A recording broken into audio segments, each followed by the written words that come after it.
down to Animal X, and an investigation that will send shivers down your spine. Reports are pouring in of a ruthless beast on an unstoppable killing spree. It sucks every drop of blood out of its victims and leaves a trail of terror wherever it roams. No one knows what it is, but its name alone strikes fear into the hearts of many. El Chupacabra. And 90% of the blood of the animal is sucked out. It seemed like he was the predator, I was the victim. Most of Chupacabra's victims have been animals, but no one is safe. Of late, my darlings, these vampire-like beasts seem to have acquired a taste for humans.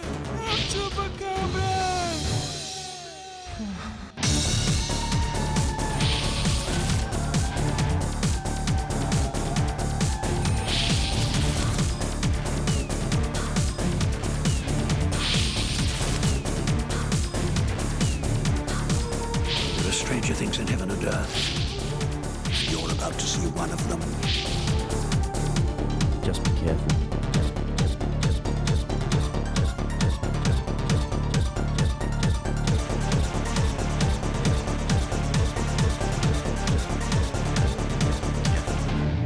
The mystery of El Chupacabra, or the goat sucker, began in the mid-1990s on the Caribbean island of Puerto Rico. In and around the small town of Canavanas, almost 200 farm animals and pets were killed in a bizarre and disturbing fashion. They all had 2 small wounds on the neck and were drained of nearly all their blood. What kind of creature could do such damage? I've sent Daniel and Natalie to the Animal X archive to check it out.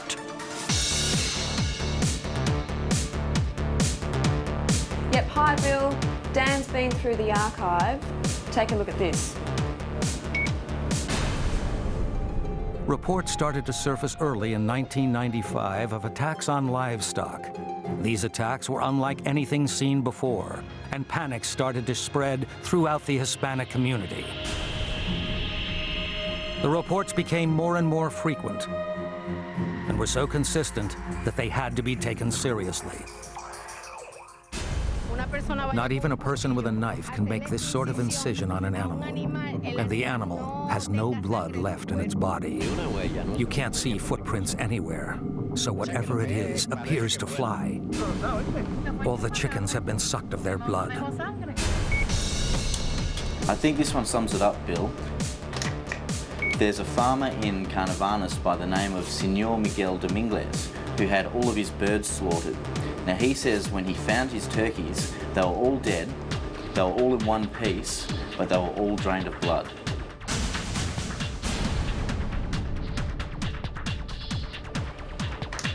One of the people who found themselves in the middle of this mystery was veterinarian Dr. Carlos Sato.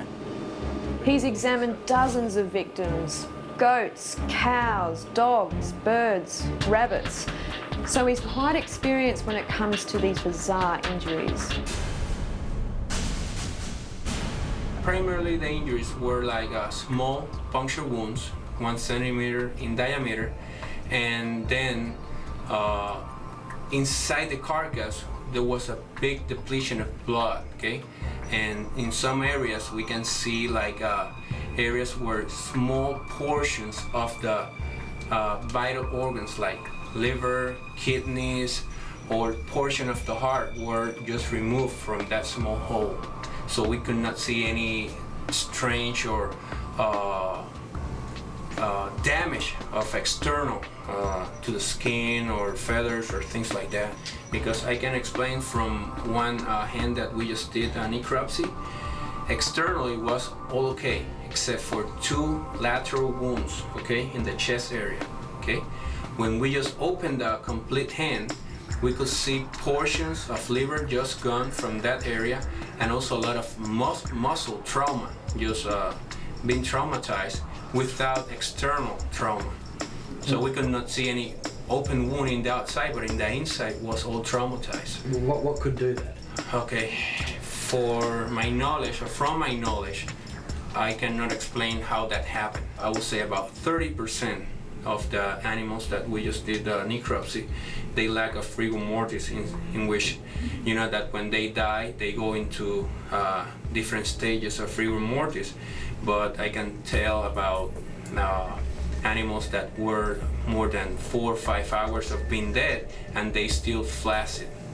And there's no explanation for that. It's one of my theories that some type of anticoagulant was put into inside the animals that were attacked. Also, these animals were attacked and they were killed in an humane manner because all of them were killed in the base of the brain, so they were killed, you know, with no pain.